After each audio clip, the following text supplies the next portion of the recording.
Hello my friends and welcome back. I'm Chisco Gaming, and in today's video, sponsored by the makers of Whiteout Survival, I want to tell you everything you need to know about Molly. The things that I wish I had known from day one of playing this game, because I'm about 5 weeks into my journey. I've been wailing my way through the game. I'm at 72 million power, and I have learned a lot about how to use each of these heroes and what role they really play in the metagame at the start of a brand new server. So this video is designed for new players. Consider subscribing if you're interested in lots of videos like that. And if you're an experienced player, leave your comments down below for the things people need to know about Molly. Now, Molly is incredibly powerful as a Lancer hero. You can get her completely free to play, which is crazy, and also you can buy your way to high levels of her stars through a series of bundles and events that we will talk about throughout this video. But she's powerful not only because she's easy to gain access to, but also because her effects are really, really powerful. And by effects, I mean really the skills. Now, if you're new to the game and you're wondering, how do I evaluate the heroes? The first thing you need to look at, as we talked about, is what type of hero are they? She leads Lancer troops. And for Lancer troops, she's got the following skills. There's two categories of skills: exploration, which applies to the exploration game mode and arena, and then expedition, which is out on the world map when you fight beasts, when you fight other players, all right? I'm going to start by talking about her value in exploration. Then we'll get to her value in expedition. And by the way, use timestamps, jump to whichever part of the video you'd like. So let's start with this here, and I'll put on screen video of some of these abilities because they are insanely powerful. Molly is a beast for exploration. So what does she do there? She launches a super snowball, which plops down to deal 252% area of effect damage and freezes them for 1.5 seconds, also known as a stun. Okay, it is absolutely devastating. It is why she will be relevant to you in the arena, most likely through the second generation and possibly beyond that, depending on how much you invest into your heroes. She is very, very strong for arena. Okay. From here, we have her second skill. Molly ambushes the enemy with her great camouflage skills, dealing 210% attack damage. It's just big damage. And then lastly, Molly loves a challenge, gaining 60% attack speed when she's under 50% health. Now, these skills get progressively more and more expensive to strengthen. So my recommendation among these skills would be to prioritize this top skill right here. Okay? The reason is that this is the main thing she's here to do. Big AoE damage. From there, this damage, Frost Ambush, is good. And the reason I think Youthful Persistence is like the least highest priority for the exploration skills is that ultimately this only applies when she is under 50% health, and she's probably just going to die anyways when she's under 50% health. So unless you've got a healer like kind of keeping her around, which you probably won't, you're going to want to prioritize this first skill for exploration. All right. So Molly is the GOAT for exploration. Actually just insane. And in Gen 1, she also will be your top tier choice for a Lancer. For those of you wondering, what do you mean Gen? So heroes in this game are released in generations. The first heroes you may gain access to at the mythic tier are in that top row. You've got Zinman, who's available through a variety of methods. I made a separate video about him. I'll have a card in the end screen for that if you want to check it out. Molly, who we've been talking about. And then from VIP, you've got Natalia. And at higher levels of VIP, you've got Geronimo. All right.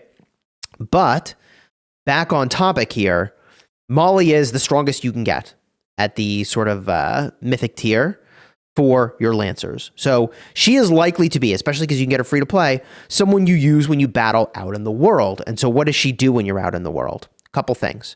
Her first skill, Molly leads a charge as overwhelming as an avalanche, granting troops a 20% chance of stunning the target. I'm going to say this about stuns. I can't tell you exactly how they perform in game. What I can say is that players seem to not value this very highly. And it's easy to understand when compared to her other skills. So I would say this is probably her lowest priority skill. We'll talk more about that in a minute. Molly excels in snowy terrain, granting all troops a 50% chance of increasing damage dealt by 50%. So an average of a 25% damage boost across all turns is amazing, right? 50% chance, 50% damage boost. To my knowledge, there's no internal cooldown on this ability. So that seems pretty darn good. Damage boost is like the thing you generally want to look for on hero skills, where it's like, yep, that's going to be good. And I just think of it in terms of like, what is the average damage gained? And then this one, Hell hath no fury like an angry Molly, increasing damage dealt for all troops, right? So she's got two ways of enhancing damage, which is where you're going to want to prioritize your skills. I would argue probably evenly between these two skills, all right? And then the last one you do is the Calling of Snow. That would be my recommendation for Molly when you use her in Expedition. That's when you're out on the world map, right? When you're out here, the world map. Okay. So we've looked at her skills, but we're not quite done yet, because the thing that's really interesting about Mythic tier heroes in this game is that they will have something called a widget. And the widget not only gives stats, like other hero gear does too, and hero gear unlocks, I believe it's around, like furnace level 15 or so for hero gear. But regardless, at some point, you will gain access to these widgets. These widgets not only give a bunch of stats, which I didn't understand, by the way, when I was a brand new player. You can see that the widget gives lethality and health for Lancers. This is important to understand because when she's out in the world, you get the benefit of lethality and health. When you're in the exploration game mode, arena or exploring, that's the hero attack, hero defense, hero health. That's for her. Then her escorts, the troops she brings with her, the attack, defense, and health. You're getting all this goodness, but widgets have these exclusive skills as well.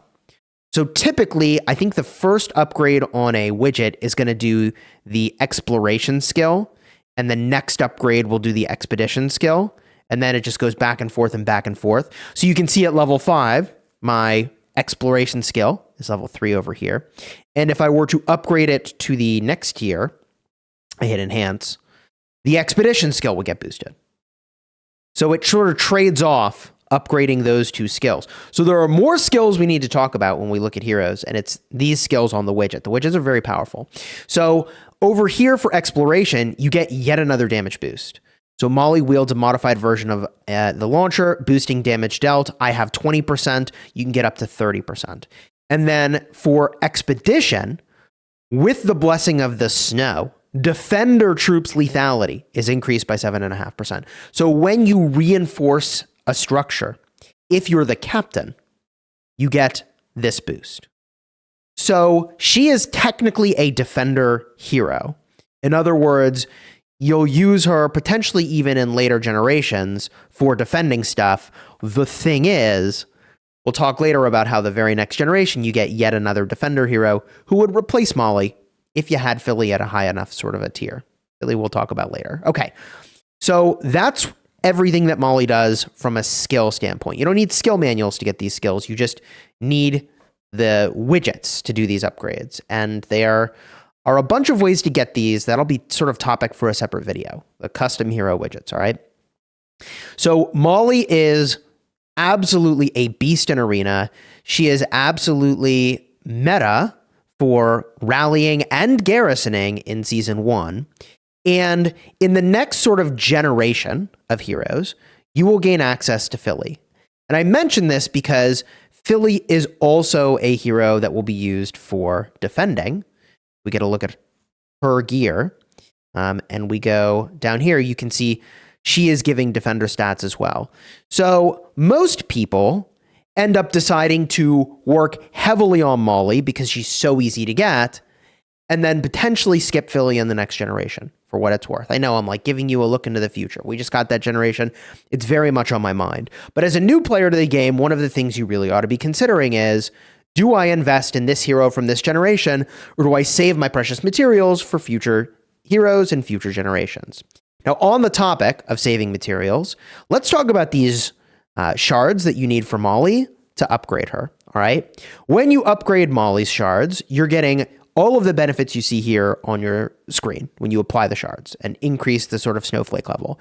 And the thing that I didn't quite understand, that now I really value and appreciate, is the sort of out in the world attack and defense boosts, which are really a big deal.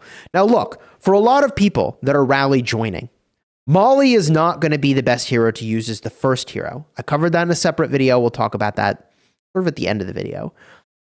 But even for the stuff that you're doing out in the world, like every one of these upgrades you get on her, getting more Lancer attack and Lancer defense is really awesome. That said, typically Lancers are one of the least important troop types for Expedition in this sort of first generation of heroes in the game.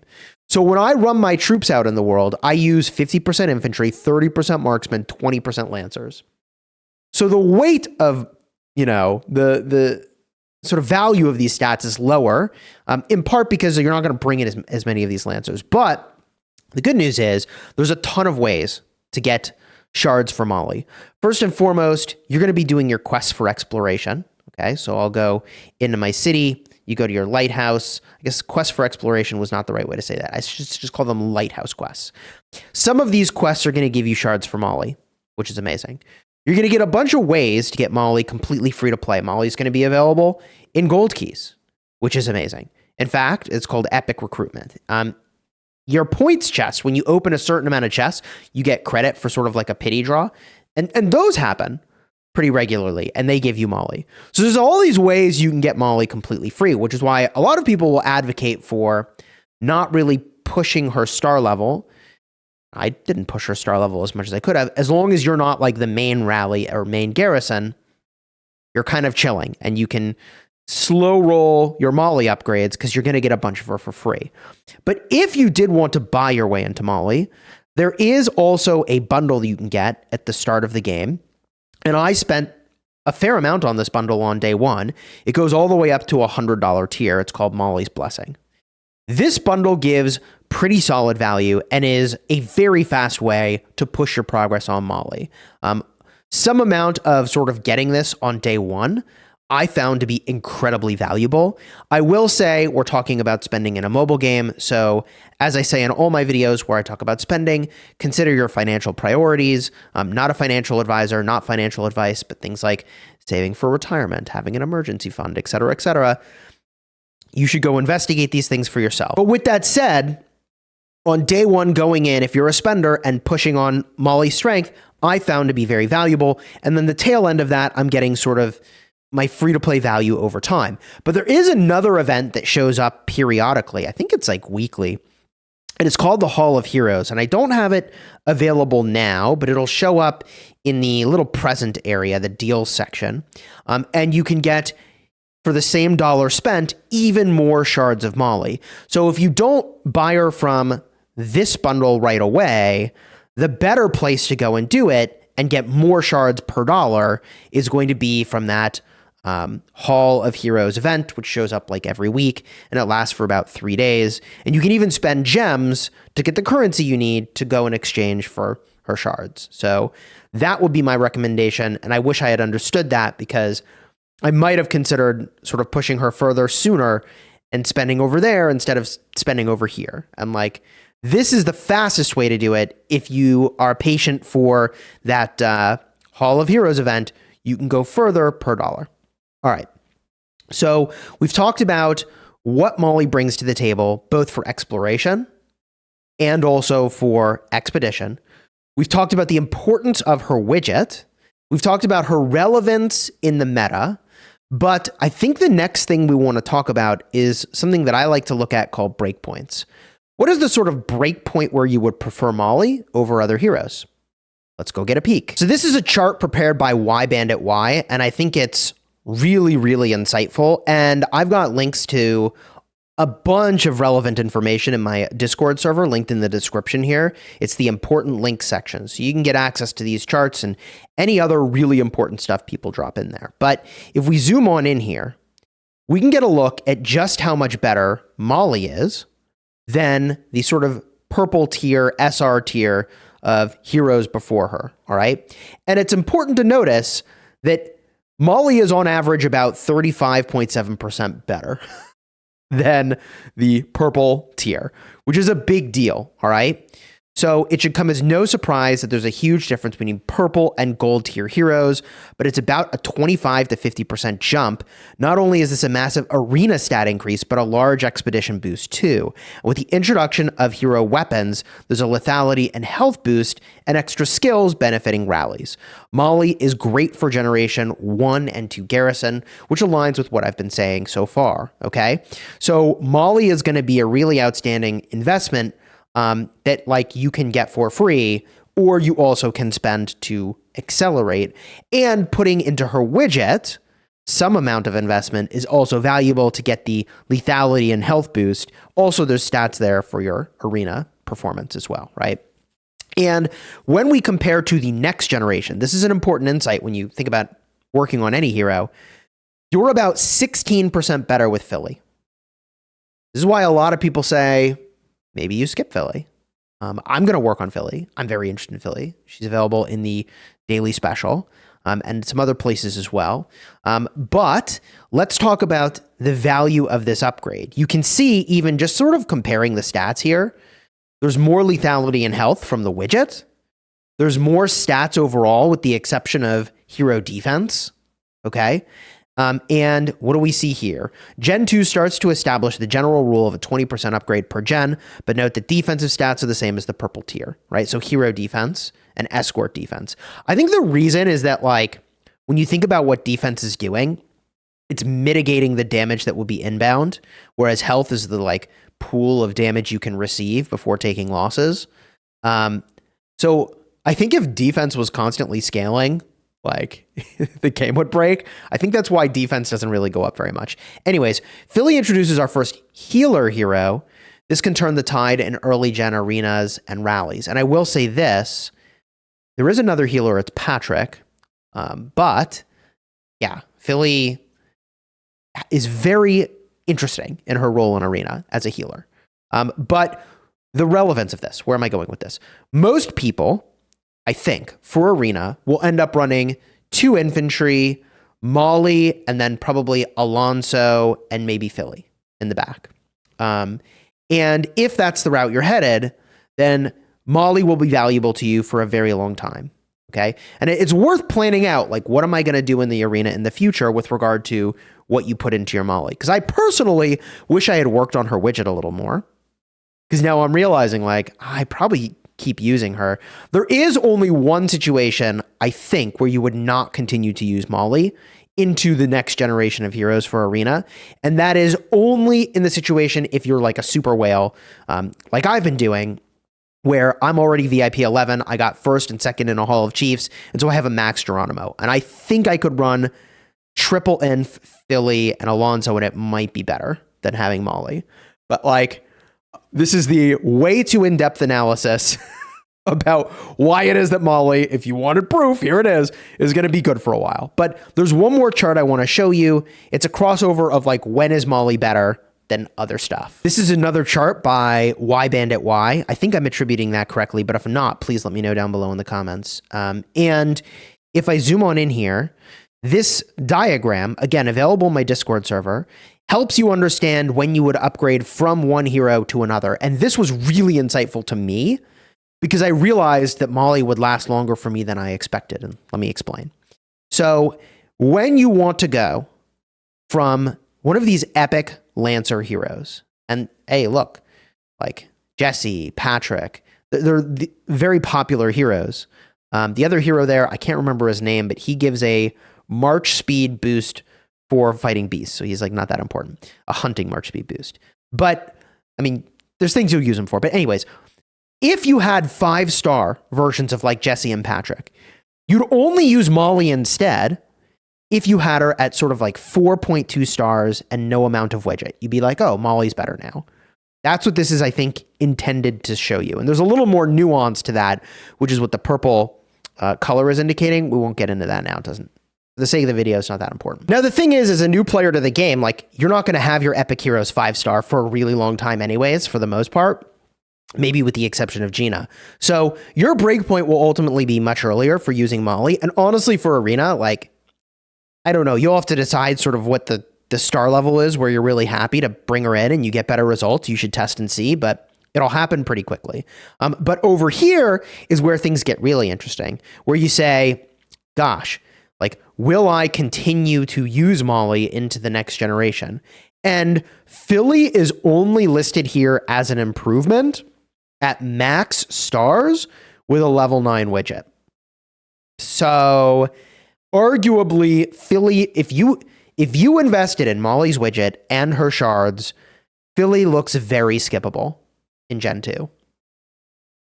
Right? And I think this is the feedback I've been getting from people that are like, just go skip Philly. I'm like, really? But that's why. So I'm showing you this again, because when you think about a hero, you should think about what your upgrade path is.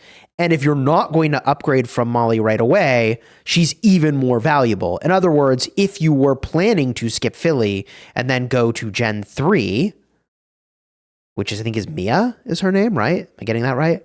Well, you're going to get a lot of time enjoying your Molly, okay?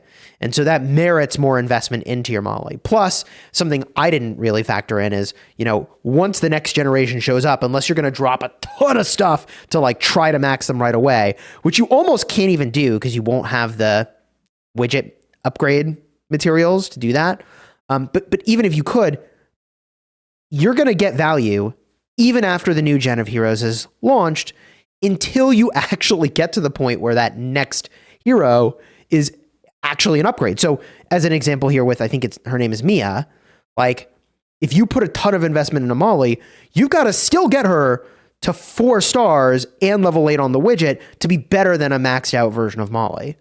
So you get a lot of value out of Molly for a long time, in my opinion, which is why I think she's a really, really outstanding hero in Whiteout Survival. And let me know your thoughts down below on this whole dialogue around, is the investment worth it? Because it's something I'm including in these hero guide videos, and I think it's insanely valuable, but I want to know from you, like, is this too much information, or is this exactly what you needed? I think it's exactly what I would have needed just starting out in the game, because I would have put more into Molly had I realized, A, the incremental nature of the Philly upgrade, and B, just how much longer past, like, boom, new gen is here to, like, actually now the new gen is strong enough to replace that hero. And let me go back in game. I'll show you exactly what I mean. So you can see my Molly is I don't know if this notation is right. 4.4 stars. Okay. 4 stars for fractions of a star. Right.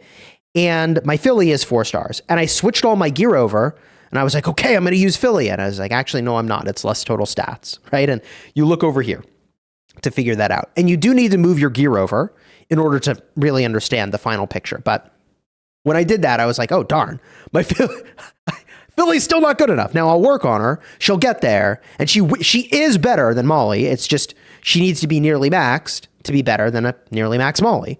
And that's not a bad thing. Like, I think it's good that some of these upgrades are more incremental in nature. It means you get more value for your investments that you put into the game and into your heroes. Anyways, yeah. So, and it's going to take me time to get the widgets that I need for this. Now, look, gear enhancement and all this stuff is something I'm going to talk about in an entirely separate video. If that's the sort of thing you're interested in, consider subscribing to the channel. I will also mention for new players that widgets cannot be moved around between heroes. There's no way to unequip it. So you can unequip, your gear over here. I could move this over to Philly. Those investments come with me, but the widget stays over here. This is Molly's specific thing. It doesn't go anywhere, but stays right here. So that is super, super relevant as you think about like, I'm going to work on the widget for a hero, right? All right. I think I've covered everything I wanted to cover about Molly. Is she very good? Yes. Will she last you for a long time? Yes. And if you want to see, again, any of the charts I shared in this video, link will be in the description. If you enjoyed it, consider subscribing. And I promised you a couple videos that I thought you'd really enjoy and find helpful.